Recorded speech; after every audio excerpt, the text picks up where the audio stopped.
반군의 승리로 끝났을 때 가장 큰 수혜자는 튀르키예하고 이스라엘이에요. 러시아는 시리아에 해군 기지를 운영하고 있었죠. 이 해군 기지는 얼마나 중요한 곳이냐면 이걸 놓친다는 얘기는 러시아 해군은 흑해에 고립돼 버려요. 그동안 이 시리아 쪽에 이란이 쓴 돈이 어마어마하거든요. 차관으로 빌려준 돈만 70조 원이에요. 근데 받기 어렵죠. 그러니까 국민들도 화가 나죠. 왜 그런 짓을 했느냐.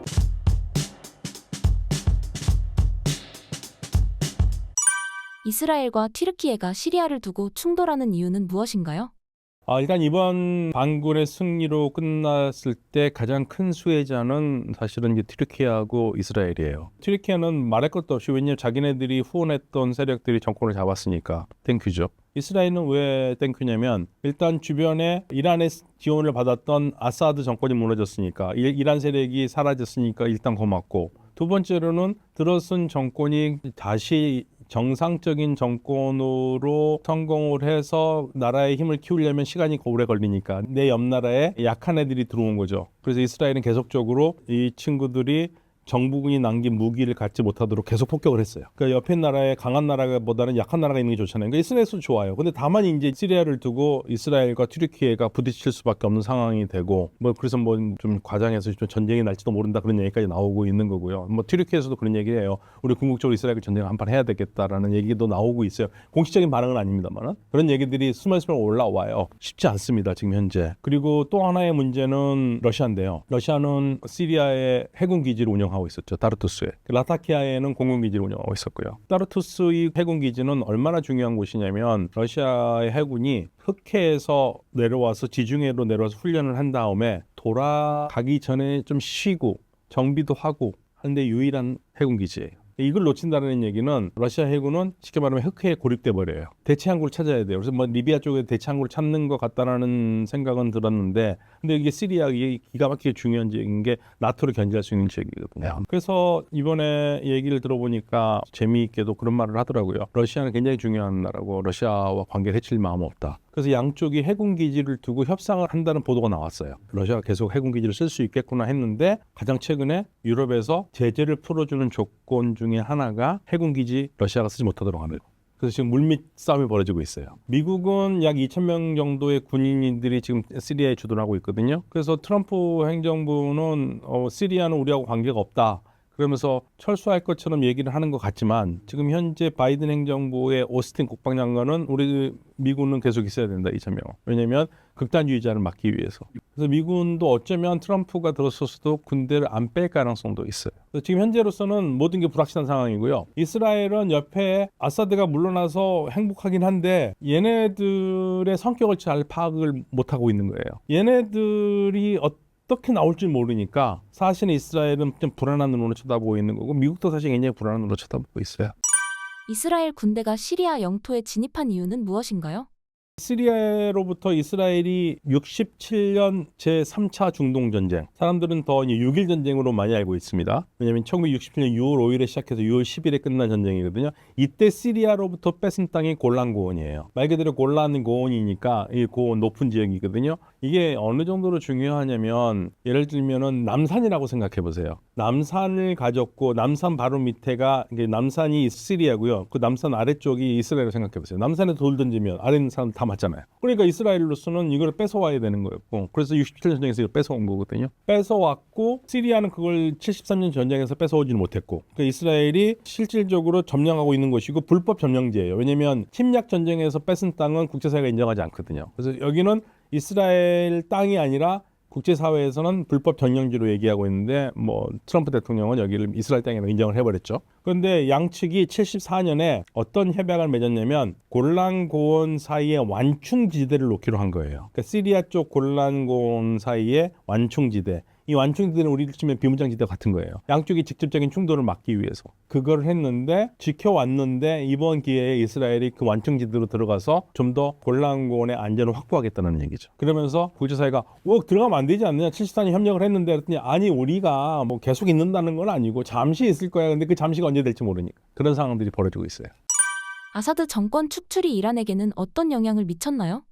너무 안 좋은 영향을 받았죠. 이란으로서는 아사드 정권을 지키려고 노력을 많이 했죠. 내전 시작한 지 얼마 안 돼서 2013년, 제가 알고 2014년 6월에 아마 참전했던 걸로 기억을 하는데 그동안 이 시리아 쪽에 이란이 쓴 돈이 어마어마하거든요. 그럼 둘이 차관으로 빌려준 돈만 70조 원이에요. 근데 받기 어렵죠. 받기 어려운 상태가 됐고요. 그 차관으로 빌려주지 않은 거 그냥 뭐 무상 물자 지원 이거 하면은 뭐 훨씬 더 넘죠. 훨씬 더 넘는 상황인데 이란으로서는 그 돈 받기 어렵거든요. 그러니까 국민들도 화가 나죠. 왜 그런 짓을 했느냐. 근데 이제 이란에서 시리아를 중요하게 생각한 것은 이란이 가장 아끼는 조직은요. 반이스라엘 조직으로 가장 아끼는 조직은 헤즈볼라예요. 헤즈볼라 레바논 남부에 있습니다. 지도를 보시면 헤즈볼라가 있는 레바논 남부로 가려면 시리아를 거치지 않고서 못 들어갑니다. 그러니까 시리아는 반드시 확보를 해야 되는 건데 이란이 행복하게도 시리아의 아사드 정권은 이스라엘과 척을 진 정권으로 반미 반이스라엘이기 때문에 이 두 개로 연합을 한 거예요. 그래서 이란에서 출발해서 이라크를 거쳐서 시리아 거쳐서 레바논을 가는 건데 이라크는 2003년까지는 막혀 있었죠. 누구 때문에?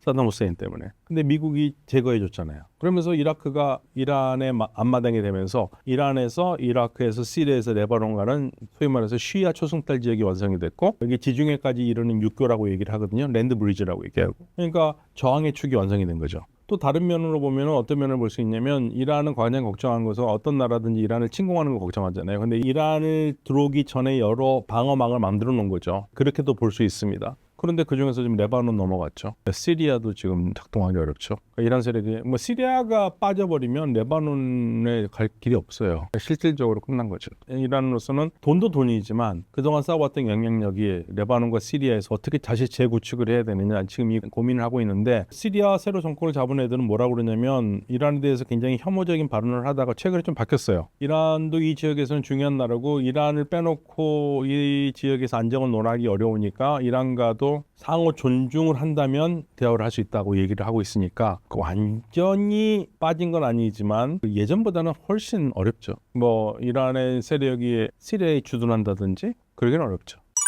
서방국을 비롯해서 많은 국가들이 시리아에 외교적 관심을 보이는 이유는 무엇인가요?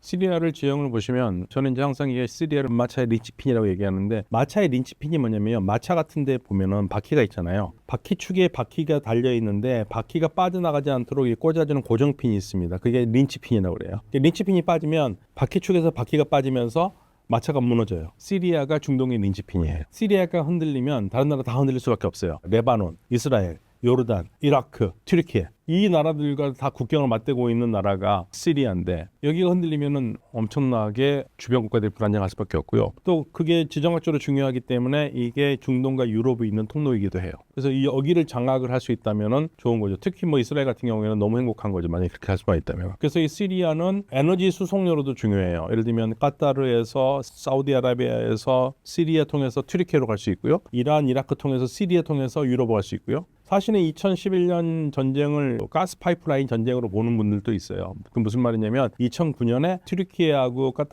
카타르에서 파이프라인을 놔서 사우디아라비아 지나서 시리아를 거쳐서 튀르키예로 해서 유럽으로 가는 파이프라인을 만들고 싶어서 시리아에 제안을 했고요. 그런데 시리아가 그건 받지 않았어요. 오히려 이란에서 출발해서 이라크 거쳐서 시리아 거쳐서 가는 파이프라인을 인정을 하는 바람에 그래서 열받은 튀르키예나 카타르가 후원을 해가지고 반군이 그래서 전쟁이 나게 했다라는 얘기가 있지만 일종의 뭐 음모설인데 뭐 그럴싸하긴 합니다. 뭐 그럴 수도 있고요. 그래서 확실히 제가 이게 맞다고 틀린다 말을 못하겠는데 하나 확실한 것은 2009년에 튀르키예와 카타르가 제안을 했고 그다음에 2010년에 이란이 제안했는데 이란 제안을 받아들였다는 거예요. 그건 확실해요. 받아들인 건. 그래서 이 시리아가 지정학적으로 교통의 통로로서도 중요하고 그다음에 이 시리아 이 지중해와 연하고 있잖아요. 기가 막힌 항구들도 가지고 있고 너무 중요하죠. 심지어는 그래서 미국 보수 싱크탱크에서는 러시아가 두고 간 따르투스 해군 기지를 우리가 써야 된다, 미국이 써야 된다고 얘기하는 사람들도 있어요. 보수적인 그 싱크탱크에서는 그 정도로 시리아가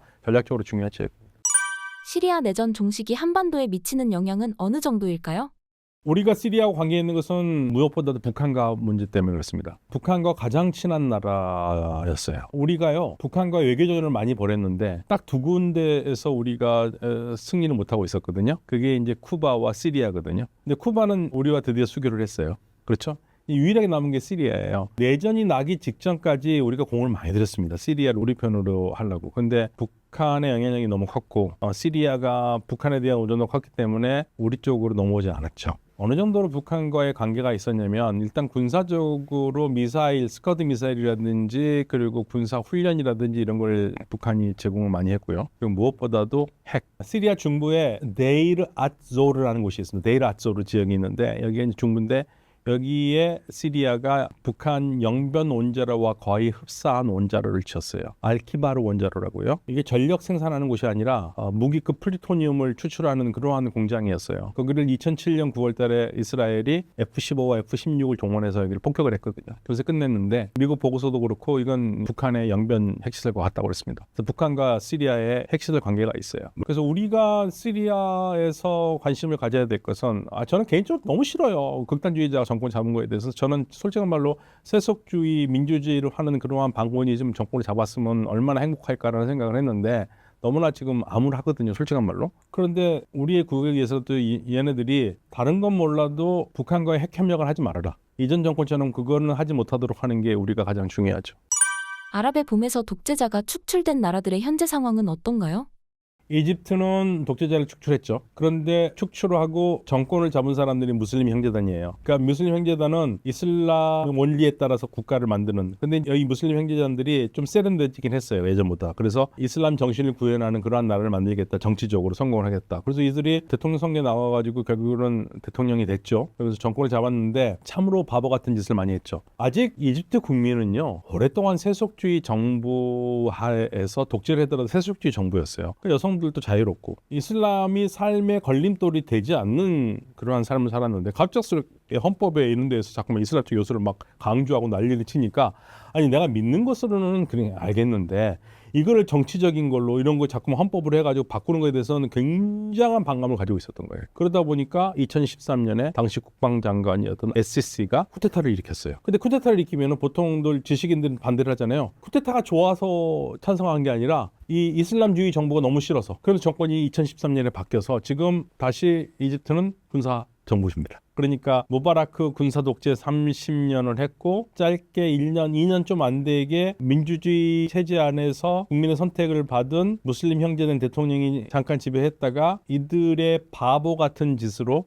민심을 잃었고 그러다 보니까 무슬림 형제단이 민심 못 읽은 거죠. 그러면서 다시 이집트는 군사 정부로 다시 들어갔죠. 군인들이 지금 이끌고 있고요. 근데 이제 무바라크 때처럼 나라를 장악하는 힘은 약한 것 같아요. 네, 그런데 아무튼 여기서는 지금 계속적으로 무슬림 형제단과 싸움이 시작되고 있습니다. 불행한 거죠. 왜냐하면 국가 발전해야 되는 자꾸 무슬림 형제단 때문에 신경을 많이 쓸 수밖에 없으니까. 그래서 무슬림 형제단들이 여러 나라로 많이 도망갔어요. 우리나라도 많이 왔습니다. 그래서 난민 신청 많이 했는데 거의 다 받아들이지 않았죠. 튀르키예 가장 많고요. 무슬림 형제단이. 리비아 여전히 내전입니다. 리비아는 42년 독재 까다피가 2011년에 무너졌죠. 그러면서 69년에 정권을 잡아서 2011년에 무너졌고 2012년에 처형당하거든요. 국민들 손에 하수구에 숨어 있다가 처형당하는데 독재가 무너진 다음에 자유가 올 것 같았지만 리비아라는 나라 어떤 나라입니까? 석유가 나는 나라잖아요. 석유가 나는 나라고 그러다 보니까 역시 외세가 개입이 돼서 지금은 동서로 나눠져 있어요. 서쪽에 원래 정부였던 트리폴리에서 국제사회가 인정하는 정부가 있는데 여기는 튀르키예가 지원을 해요. 그런데 동부 쪽에는 반군이 있거든요. 이 차이가 뭐냐? 왜 반군이 생기냐면 반군은 세속주의자들이에요.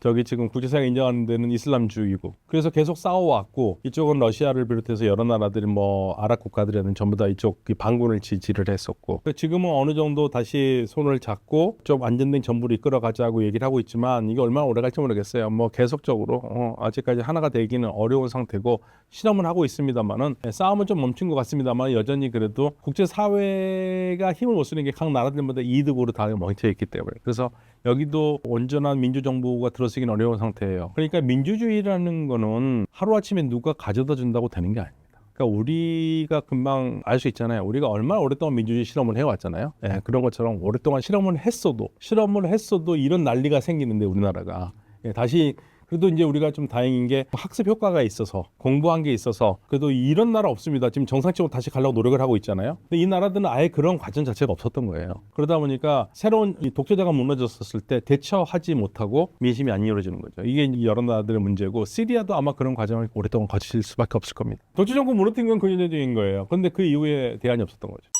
독재자가 축출된 기존의 나라들로 미루어 보아 시리아의 미래는 어떻게 예상하시나요? 시리아 미래는 저는 더 엄혹하게 봐요. 왜냐하면 이들이 탈레반과 같은 애들이거든요. 탈레반과 같은 애들인데 얘네들을 제어가 돼야 되는데 지금 시리아 정부 수반으로 지금 국제사회가 보고 있는 아샤라, 원래 이제 전쟁 때 이름은 아부 줄란이었는데 지금은 자기 원래 이름을 해서 아흐마드 아샤라거든요. 근데 이 친구가 극단주의자들과 같이 가담해서 싸우다가 미국이 이라크에서 미국 감옥에 있던 친구예요. 극단주의자입니다. 얼마나 변했겠냐고요. 그때 뭐 자기 말로는 20살이라고 그러는데 그때는 20살이었다고 그러는데 생각해보세요. 82년생 개띠입니다. 이 친구가 21살 때부터 그 전부터 시작해가지고 21~22살에 감옥에 있었거든요. 극단주의자로서. 그런데 뭐 20대 때는 안 그랬다고 그러지만 그 이후에도 계속 싸웠거든요. 총을 들고 싸웠던 친구고. 그걸 어떻게 믿어요? 저는 그렇게 희망을 갖고 있지 않습니다. 이게 또 하나의 탈레반이 될 것 같아요. 다만 탈레반과 다른 거는 아프가니스탄은 고립 때도 그 누구도 신경을 안 쓰지만 시리아는 아무래도 지정학적인 조건 때문에 여러 나라가 계속 감시를 하고 보고 있기 때문에 탈레반보다는 좀 더 나을 수는 있겠지만 종교적 극단주의를 완벽하게 벗기 전에는 시리아는 계속 불안한 상태가 될 수밖에 없을 거고, 그렇기 때문에 지금 우리가 흔히 말하는 자유주의 세계 질서에 있었던 나라들은 지금 불안하게 보고 있는 겁니다. 굉장히 불안하게 보고 있습니다. 그러니까 이단으로서는 거의 1년 사이에 가장 중요한 대리 조직, 대리 국가 거의 다 무너진 거죠. 러시아에게도 상당히 큰 전략적인 손실이죠. 소련이 시리아와 관계를 처음 개선이 70년대입니다. 정말 오래됐거든요. 그때부터 쌓아왔던 것인데 이걸 하루아침에 잃어버렸어요. 크나큰 타격이 아닐 수 없죠. 튀르키예와 이스라엘은 사실상 충돌할 수 있는 그런 여지가 있죠. 왜냐하면 시리아의 방향은 사실 에르도안이 지고 있다. 시리아의 미래를 결정 지을 수 있는 가장 중요한 인물 중에 하나가 에르도안이라고 봅니다. 독재 정권 축출 이후에도 시리아에 긴장감이 감돌고 있다고 합니다. 어떤 이유 때문인가요? 왜냐하면 시리아라는 사회가요, 여기도 리비아처럼 어떤 하나로 딱 특징 지을 수 있는 그런 연대감을 보여줄 수 있는 구심점이 없어요. 예를 들면 시리아에는 순니 시아파가 아니고 순니 아랍 사람들이 있고요. 그 다음에 알라이파가 있죠. 알라이파가 시아파의 분파예요. 그러니까 시아파가 하나가 아닙니다. 알라이파가 또 있고, 알라이파가 시리아 인구의 10에서 15% 정도를 차지하고 있습니다. 자, 이 사람들이 사실상 지금까지 아사드 정권과 같이 살아왔죠. 공생을 해왔죠. 왜냐하면 아사드 가문이 알라이파예요. 그러니까 소수이면서도 본인들이 아주 독점을 누려왔었던 것이죠. 그러니까 다른 순니 아랍 사람들이 봤을 때 좋겠습니까? 안 좋겠습니까? 당연히 안 좋겠죠. 자, 알라이파 있고 순니 아랍 있고 그 다음에 드루즈가 있습니다. 드루즈는 또 다른 드루즈는 인구가 그렇게 많지는 않습니다만 또 다른 종파, 드루즈 역시도 시아파에서 나온 또 다른 종교적이면서 또 인종적인 사람들이 있습니다. 그 다음에 기독교인들이 있죠. 그러니까 이렇게 많은 사람들이 지금 섞여 있기 때문에 이 사람들이 앞으로 이 새로 지금 집권하고 있는 이슬람 정권에 대해서 어떤 반응을 보이냐. 그 다음에 아흐마드 샤라가 우리는 차별하지 않겠다, 학살하지 않겠다 계속 얘기를 하고 있습니다. 그래서 관건은 이 아흐마드 샤라라는 HTS의 지도자가 극단주의 순니 지하디스트, 거의 뭐 알카에다 아이시스에 가까운 이 사람들을 얼마큼 통제를 할 수 있느냐, 거기에 지금 달려있어요. 근데 3주 전인가 알라위파 사람들이 반정부 시위를 크게 했었어요. 반정부 시위를 했었습니다. 왜냐하면 본인들이 예배를 드리는 그 모스크를 이 순니파 극단주의자들이 와서 아마 모스크를 해쳤나 봅니다. 침범을 한다든지. 자, 그러니까 자기들 종교의 자유를 없애려고 하는 순니 극단주의자들 때문에 본인들이 예배를 못 드렸다. 이거는 말이 안 된다. 자, 그러면서 시위가 일어난 적도 있기 때문에 결국 아이시스나 알카에다 순니 극단주의자들은요, 드루즈나 시아파를 사실상 종교를 인정하지 않습니다. 아이시스가 실제로 그렇게 많이 했었잖아요. 자기들 추종 세력 말고는 다 죽였습니다. 자, 그런 상황이기 때문에 이런 것들을 어떻게 잘 통제를 하고 시야를 하고 그 다음 이 사람들을 어떻게 쏟아낼 수 있을 것인가, 여기에 지금 관건이 다녔죠. 이번 시리아 내전 종식 이후 러시아와 이란이 입은 피해는 어느 정도라고 예상하시나요? 심각하죠. 심각하고 특히 이란이 심각한 상황이죠. 왜냐하면 이란의 저항의 축, 소위 우리가 Axis of Resistance, 저항의 축이라고 하지 않습니까? 이란의 대리 조직 혹은 뭐 연대 조직, 연대 국가가 있었는데 지금 하마스가 이스라엘과 1년 이상 전쟁을 벌이면서 거의 지금 많이 힘든 상황이고, 그 다음에 레바논에는 헤즈볼라가 또 대표적인 이란의 대리 조직이잖아요. 1982년 이란이 이 레바논에 세워졌던 조직인데 이것도 지금 이스라엘과 전쟁에서 거의 괴멸 상태에 빠져 있습니다. 거기에다가 이제 연대 국가라고 할 수 있는 시리아가 무너졌어요. 그러니까 이란으로서는 거의 1년 사이에 가장 중요한 대리 조직, 대리 국가가 거의 다 무너진 거죠. 시리아 무너져 헤즈볼라가 무너졌습니다. 이란으로서 이거는 가히 상상할 수 없는 엄청난 타격을 입었다. 이걸 놓고 이란 내부에서 좀 치열한 노선 경쟁이 벌어지고 있습니다. 그리고 누가 책임을 져야 된다. 이 엄청난 지금 내부 분열 상황까지 지금 보여주는 그런 상황이기 때문에 이란으로서는 쏟아부은 돈이 뭐 70조 이상 된다고 하지 않습니까? 시리아에. 그렇게 엄청난 돈을 쏟아부었는데 결국 시리아가 무너질 때까지 우리가 뭘 했냐 도대체. 이 정권이 뭘 했냐. 왜 그 쓸데없는 돈을 그렇게 많이 쏟아부어서 했는데 결국 이거 지키지 못한다면 무슨 의미가 있냐는 거죠. 그래서 내부적으로 상당히 이제 비판이 많이 있고요. 러시아도 역시 마찬가지입니다. 아프리카로 바로 진출할 수 있는 중요한 항구와 군사 기지가 있었는데, 공군 기지가 있었는데 이거를 지금 반군들에게 뺏기면서 과연 러시아는 그럼 아프리카로 이제 어떻게 진출할 것인가. 그다음에 중동 지역에서 가장 중요한 군사 기지였는데 이걸 다 잃어버린다. 러시아에게도 상당히 큰 전략적인 손실이죠. 러시아가 즉 소련이 이 시리아와 관계를 처음 개선이 70년대입니다. 정말 오래됐거든요. 그때부터 계속해서 이렇게 관계를 하면서 쌓아왔던 것인데 이걸 하루아침에 잃어버렸어요. 그러니까 러시아에게도 크나큰 타격이 아닐 수 없죠. 시리아에 대한 튀르키예와 이스라엘의 움직임이 심상치 않다고 합니다. 어떤 상황인가요? 자, 튀르키예와 이스라엘은 사실상 충돌할 수 있는 그런 여지가 있죠. 왜냐하면 지금 시리아의 방향은 사실 에르도안이 지고 있다. 시리아의 미래를 결정지을 수 있는 가장 중요한 인물 중에 하나가 에르도안이라고 봅니다. 왜냐하면 에르도안은 HTS를 지원했고 사실상 이번 공격을 뒤에서 거의 뭐 오케스트라 한 사람이다. 그렇게 보여지고 있고요. 그렇게 했던 중요한 이유 중에 하나는 지금 튀르키예의 시리아 난민이 거의 350만 있습니다. 이거 어떡할 거냐. 이제는 돌려보내야 될 텐데. 근데 아사드가 에르도안이 계속해서 대화를 하자 그랬어요. 우리나라에 니네 국민들 350만이 있어. 언제까지 이렇게 놔둘 거냐. 진짜 좀 데려가야 되지 않냐. 아사드가 대화 자체를 거부했습니다. 왜냐하면 시리아 북서부의 이들립이라는 도시부터 해서 여기를 튀르키예가 어떻게 보면 시리아 땅에 들어와 있었거든요. 튀르키예 군이 주권을 침해하고 주둔을 하고 있었어요. 뭔가 시리아 입장으로서는 일단 군부터 빼라. 나는 영토에 네가 왜 주둔을 하고 있냐. 그거 안 빼면 우리 대화를 못한다. 자, 이렇게 하면서 결국 대화 자체를 거부했기 때문에 에르도안으로서는 이 문제를 해결을 해야 되는데 대화도 안 해. 다른 방법이 없어요. 그래서 던졌던 마지막 카드가 HTS를 지원해서 얘를 한번 보내보자. 그렇게 했는데 그게 잘 된 거예요, 지금. 잘 돼서 정권까지 너무 무너진 겁니다, 사실은. 뭐 정확하게 우리는 알 수 없습니다. 지금 그냥 여러 가지 소스가 있는데, 정보가 있는데 그 중에 하나의 시나리오 그겁니다. 사실 다마스커스까지 가려고 생각도 안 했다. 그냥 위쪽에 있는 국가만 하려고 그랬는데 시리아 정리군이 전혀 싸울 의사가 없는 겁니다.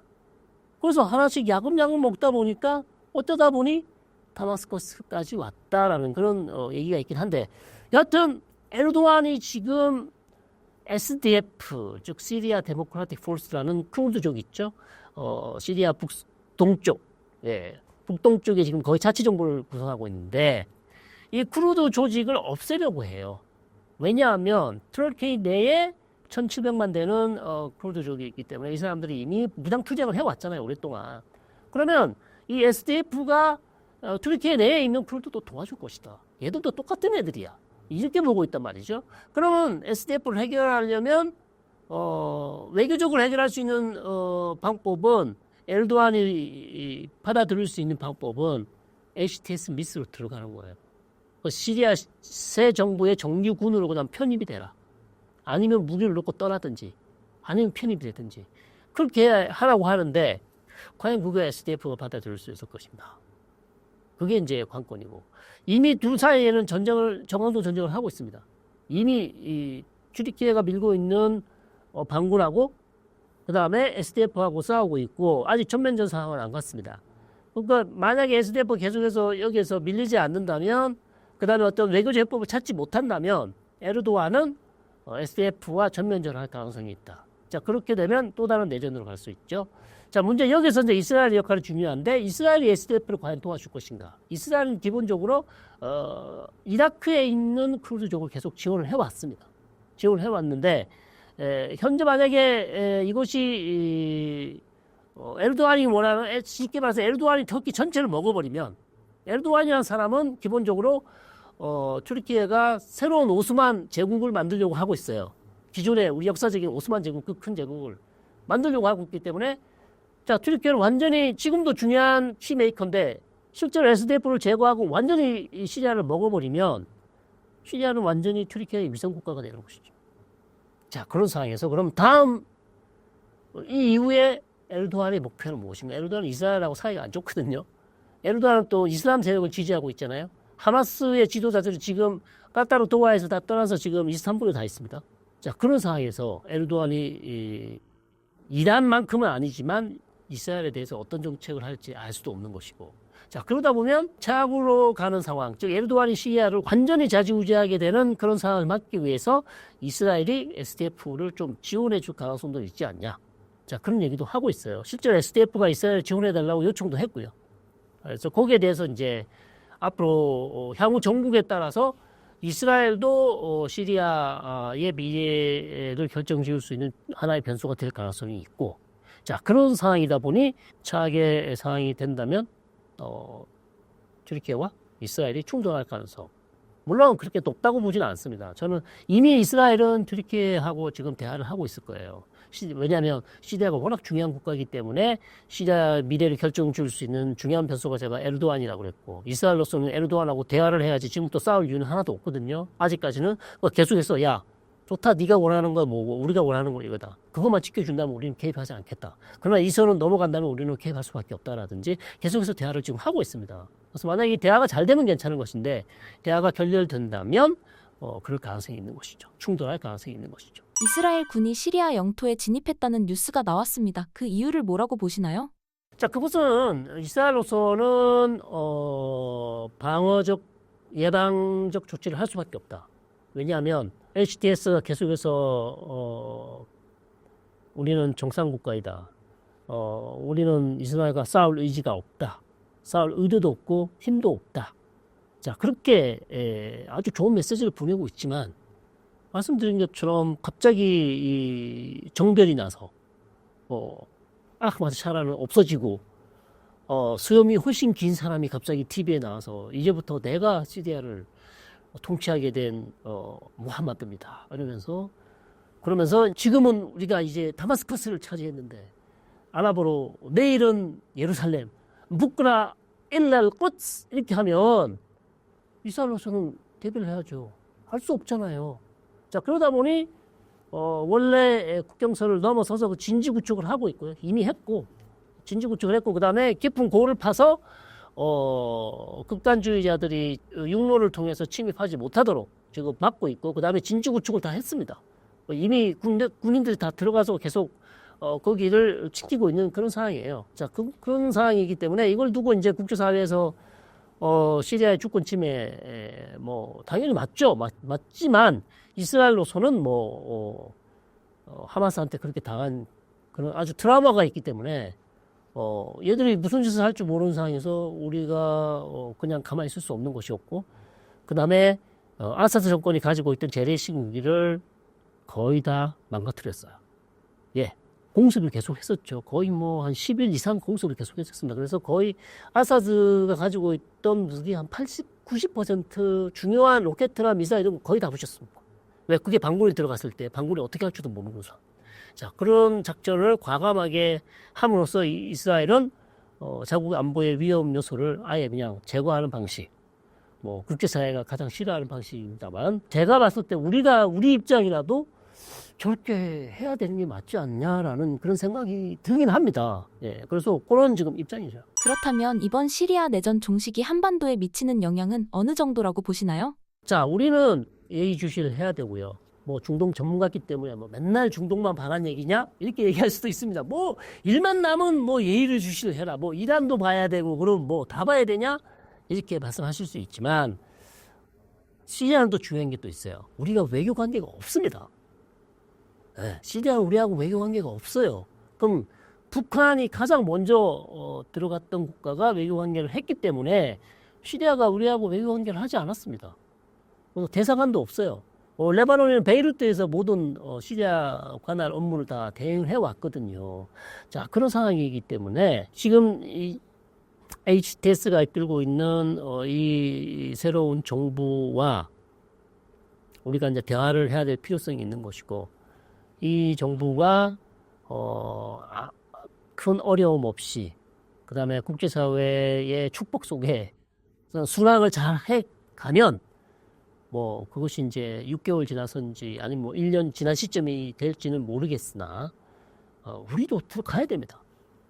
네. 이게 뭐 경제적인 측면이 아니라 뭐 거기 재건 저는 우리가 가서 뭐 재건 얘기를 하는데 사실 우리가 재건할 건 없어요. 그 주변에 있는 국가들이 지금 다 재건하려고 거기 지금 도사리고 있는데 우리까지 거기 가서 숟가락을 놓겠다? 그거는 좀 과잉이고 아니 원하면 해줄 수는 있죠. 해줄 수 있습니다. 그러나 뭐 이미 특히 이제 건설 같은 경우는 단가 측면에서 우리가 할 수가 없습니다. 아시잖아요. 중국하고 튀르키예 사람들이 가서 다 하는데 거기 가서 우리가 뭐 그런 거는 못하고 뭐 스마트 도시라든지 좀 고가되는 그런 것들은 우리가 할 수 있지만 그런 것은 건설 같은 건 좀 어렵다고 보고요. 경제적 측면이 아니라 외교적으로 우리가 시리아의 앞으로 미래를 이제 우리가 가서 도와줘야 되는 것도 있고 또 우리가 도움을 받을 수도 있는 수도 있고 그다음 시리아 정권이 앞으로 어떻게 될지 모르는 상황에서 우리가 이전에 있는 아사드 정권은 사실 외교 관계를 못하면서 결국 그런 상황이었지만 이렇게 좋은 기회가 어쨌든 생겼기 때문에 우리가 발빠르게 움직여서 이 정권이 잘 유지가 된다면 온건한 정권이 유지가 된다면 시리아와도 재빨리 관계 개선을 하는 것도 우리한테 필요하다. 저는 그렇게 봅니다.